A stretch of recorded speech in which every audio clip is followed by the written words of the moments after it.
औज़ुबिल्लाहिमिनश्शैतानिर्रजीम बिस्मिल्लाहिर्रहमानिर्रहीम अस्सलाम वालेकुम।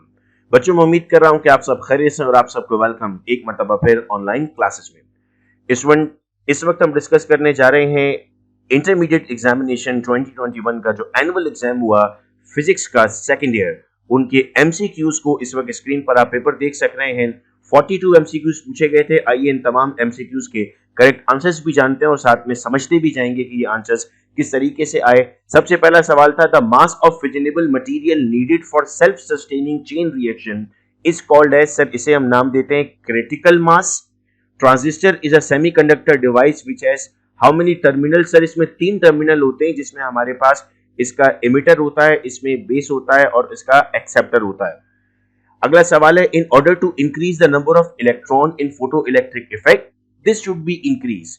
सर जितनी ज्यादा इंटेंसिटी होगी लाइट की उतनी ज्यादा हमारे पास नंबर ऑफ इलेक्ट्रॉन बढ़ते हैं, तो ऑप्शन ए इसका सही जवाब हो गया। The magnitude of drift speed of an electron is in the order of, sir it is in the order of exponent -4। Basically यहां पर थोड़ा ट्विस्ट करके सवाल पूछ लिया तो आंसर बनता है हमारा 0.0001। फिर सवाल है, for an ideal gas at constant temperature the graph between v and 1/p, याद रहे v और p का अगर ग्राफ पूछा होता तो वो कर्व ग्राफ बनता, लेकिन यहां पर सवाल किसका पूछा गया, हमसे सवाल पूछा गया v और 1/p का, तो इसका जवाब होगा बेटा स्ट्रेट लाइन। अगला सवाल है, the life time of metastable state is in the order of, sir it is in the order of 10 exponent -3, तो option number C correct answer हुआ इसका। X-rays are produced if heavier atoms are bombarded by electrons, जब electron मारे जाते हैं तब X rays बनती है। This quantity is called as Compton wavelength. Formula अगर आपने याद किया हुआ था तो H/m0c is for Compton wavelength. This factor is called as Lorentz factor. Basically हमारे पास आता है टाइम डायलेशन में, जो आपके पास फॉर्मूला आता है जब आप करेक्शंस पढ़ रहे होते हैं स्पेशल थ्योरी ऑफ रिलेटिविटी की, उसमें हमारे पास बेटा फैक्टर आता है। थोड़ा सा ट्विस्ट करके सवाल पूछा गया, इसका आंसर है 1 - v²/c²√। Transistor in a circuit is used as amplifier. ये आपको मॉडल पेपर में एक क्वेश्चन भी दिया हुआ था, उससे भी आपके जहन में आया होगा कि इसका जवाब एम्पलीफायर है। To convert galvanometer into voltmeter, galvanometer को वोल्टमीटर में कन्वर्ट करना है, क्या करेंगे, हाई रेजिस्टेंस इस्तेमाल करेंगे सीरीज में, ठीक है। The sensitivity of galvanometer can be increase by, sir ये डायरेक्टली प्रोपोर्शनल होता है हमारे पास मैग्नेटिक फील्ड के, जितनी ज्यादा मैग्नेटिक फील्ड होगी उतनी ज्यादा सेंसिटिविटी इंक्रीज होगी। In a step down transformer NP is greater than NS, option 20 का सही जवाब हुआ। इलेक्ट्रिकल कंडक्टर के पास फ्री इलेक्ट्रॉन्स भी होते हैं, बाउंड इलेक्ट्रॉन्स भी होते हैं, तो ऑप्शन नंबर सी इसका सही जवाब बनता है हमारे पास।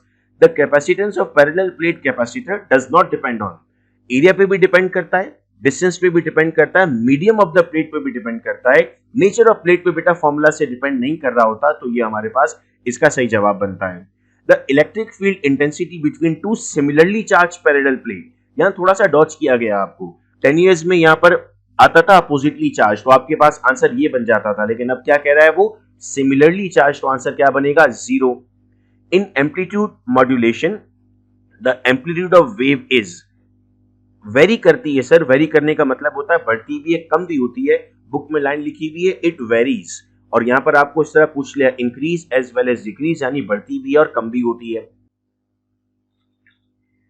अब बेटा सवाल है, the quantity of heat required to raise the temperature of unit mass, यानी 1 kg की बात हो रही है, टू 1 डिग्री सेंटीग्रेड, इसको हम नाम देंगे बेटा स्पेसिफिक हीट का, चूंकि यहां पर आपको 1 डिग्री और 1 kg की बात की गई थी।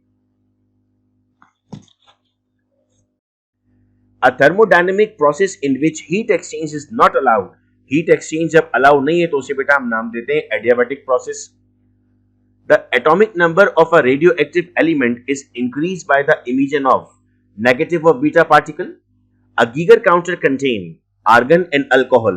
आर्गन इस्तेमाल किया जाता है लो प्रेशर पर और अल्कोहल भी इस्तेमाल किया जाता है, तो करेक्ट आंसर बनेगा हमारे पास 3 कैपेसिटर्स ऑफ 3 माइक्रोफैराड। जब आप इसको सॉल्व करते हैं बेटा तो आपके पास आंसर आता है 0.99, that is equivalent to 1।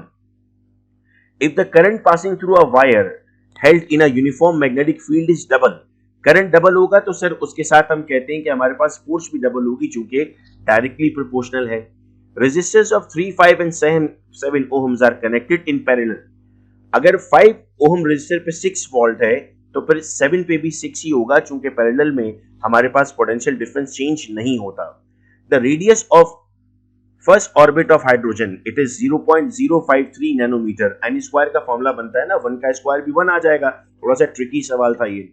If the temperature of cold temperature is decrease the efficiency of Carnot engine कम हो जाएगी सर। कोल्ड बॉडी का टेम्परेचर अगर डिक्रीज करेंगे तो एफिशिएंसी भी डिक्रीज होगी। Two equal charges of 1 coulomb, तो Q1 और Q2 1 हो गया और 1 मीटर अपार्ट है, 1 का स्क्वायर भी 1 ही आता है, तो जो फोर्स है वो K के बराबर, और K की वैल्यू क्या होती है 9 एक्सपोनेंट 9। इलेक्ट्रॉन वोल्ट किसका यूनिट है सर? इलेक्ट्रॉन वोल्ट एनर्जी का यूनिट है। द स्मॉलेस्ट टोटल रेजिस्टेंस, अब 2 और 8 को दो तरह सॉल्व कर सकते हो ना, सीरीज में और पैरेलल में। एक तरह सॉल्व करोगे तो 10 आंसर आएगा और दूसरी तरह सॉल्व करोगे तो 1.6 आएगा, तो 1.6 सही जवाब हो गया। Tesla is the unit of, sir it is the unit of magnetic flux density. The core of transformer is laminated to reduce the loss of energy due to eddy current। ये straight line है जो हमें याद करनी होती है। The mutual induction is the working principle of, sir it is the working principle of transformer। It is an active device। Active device वो होता है बेटा जिसमें current input हम provide करते हैं, तो it is transistor जिसमें आप input provide कर रहे होते हो। A frame of reference is called as inertial if it is moving with a uniform velocity। अगर वो एक ही वेलोसिटी या स्पीड से मूव कर रहा है तब हम उसे इनर्शियल कहेंगे। This move with the speed of light, photon move करता है, स्पीड ऑफ लाइट और फोटोन सिमिलर है, that is 3 exponent 8। The minimum energy, अब आपने याद किया होता है 1.02 मिली मेगा इलेक्ट्रॉन वोल्ट, यहां पर किलो इलेक्ट्रॉन वोल्ट पे पूछ लिया गया है आपसे, तो इसका आंसर होता है 1020। A positron is an anti particle of, ये इलेक्ट्रॉन का एंटी पार्टिकल है।